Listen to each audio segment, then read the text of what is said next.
আসসালামু আলাইকুম। প্রিয় সপ্তম শ্রেণীর শিক্ষার্থীবৃন্দ এবং শিক্ষার্থী সকলকে আমার সালাম। আসসালামু আলাইকুম। আপনারা কেমন আছেন? আমিও ভালো আছি, আপনারাও আল্লাহর রহমতে ভালো আছেন। আজকে আমি আপনাদের গণিত বইয়ের 19 পৃষ্ঠার কাজ অর্থাৎ ধারাবাহিক অনুপাত আমি সহজ পদ্ধতিতে আপনাদের ধারাবাহিক অনুপাত নির্ণয় করা শিখবো। এই ধারাবাহিক অনুপাতটা যদি আমরা এই শর্টকাট কৌশলে যদি আমরা করতে পারি, তাহলে আমরা কখনোই কিন্তু আমাদের সময় পরীক্ষাতে যায় আমাদের সময় কি হবে না, নষ্ট হবে না। আমরা অতি সহজে কি করতে পারবো, এই ধারাবাহিক অনুপাতগুলো আমরা নির্ণয় করতে পারবো। তাহলে দেখি আমরা ধারাবাহিক অনুপাতটা কিভাবে আমরা করতে পারি। প্রথমে দেখো, এখানে আমাদের দেওয়া আছে কি, প্রথমে আছে 12:17 এবং 5:12। এটাকে আমাদের কি করতে হবে, ধারাবাহিক অনুপাতে প্রকাশ করতে হবে। তাহলে আমরা কিভাবে করবো এটা? তাহলে দেখা যাক কিভাবে আমরা শর্টকাট পদ্ধতিতে আমরা এটা সমাধান করতে পারি। তাহলে সর্বপ্রথম আমরা 1 নম্বরে কাজের 1 নম্বর উপর আমি নিলাম। তাহলে আমি লিখব 12 কত 17।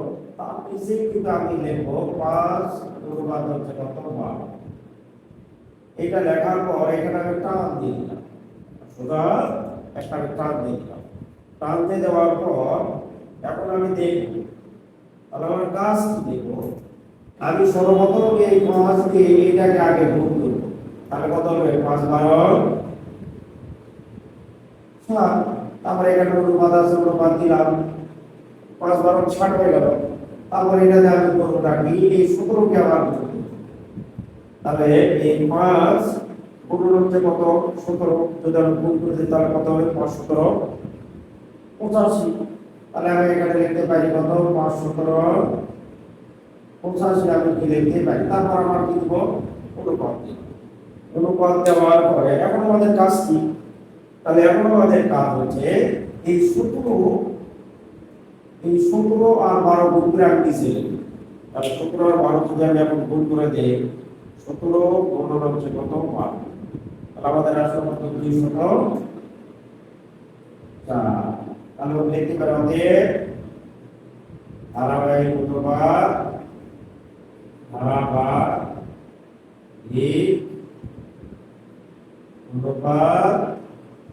তাহলে লিখতে পারি কত, 60 অনুপাত 85 অনুপাত 204।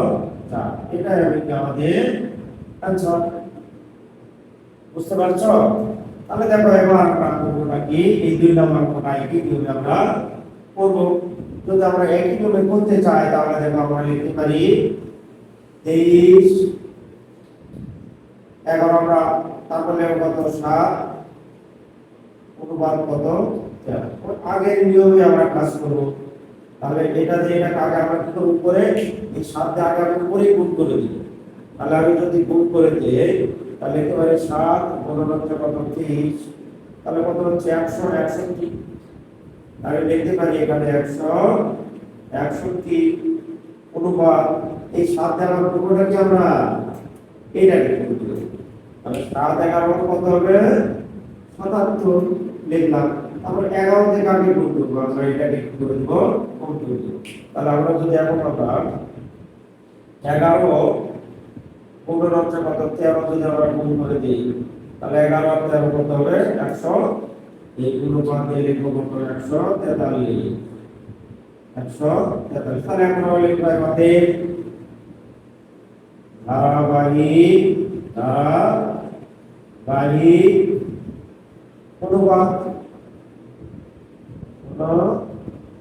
তাহলে আমাদের কত হবে 161 অনুপাত 77 অনুপাত কত 100 আমাদের 43। তাহলে কি হবে, এটা হবে আমাদের অ্যানসার।